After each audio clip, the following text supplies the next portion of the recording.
You mentioned, I'm going to answer the next one too. You mentioned previously that you're not a fan of using age-expired domains as 301 redirects unless its content and or links are related to the money site niche. But even if it is related with the 301 redirect provides significant benefit if it has, even if it is, or is the benefit so small that it pretty much a waste? No, there is still benefit to it, guys. I just don't do it because there's diminishing returns. That is less effective now than it has been in the past. I mean, we used to just crush rankings doing nothing other than finding old spammed uh, Chinese domains. Like literally, you'd find, I used to go, Remember those with thousands of subdomains, yeah, and we just launder the link juice. it was crazy. It was so unfair.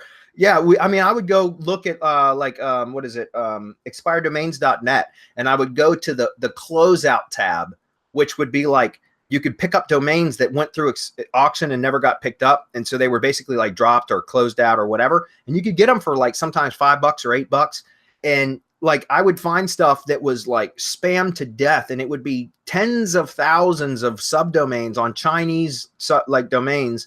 And then I would pick them up and then just do the exact thing you were just asking about question 1, Gordon, which was do a wildcard subdomain redirect. And it was an HT access directive, but it would actually take all the subdomains and basically funnel them all up to the root, which then was redirected. And we would do, what we called a double 301 redirect, but we called it link laundering. And it was absolutely fabulous. That's when domain authority stacking was like all you needed to do to rank.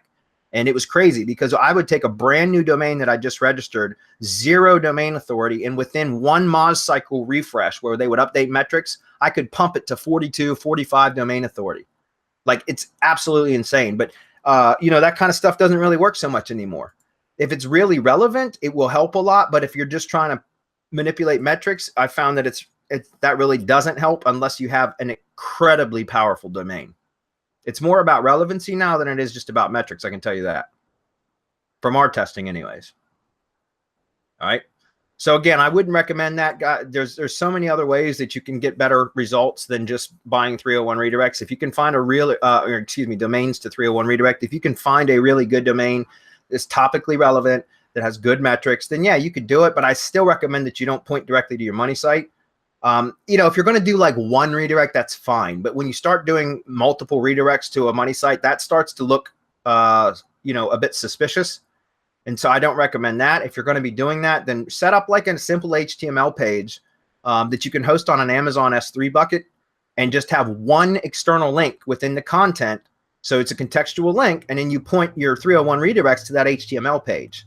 Because then you can inject relevancy, keyword relevancy right there on that page, and you only have 1 external link, and you're benefiting kind of link laundering through the Amazon domain.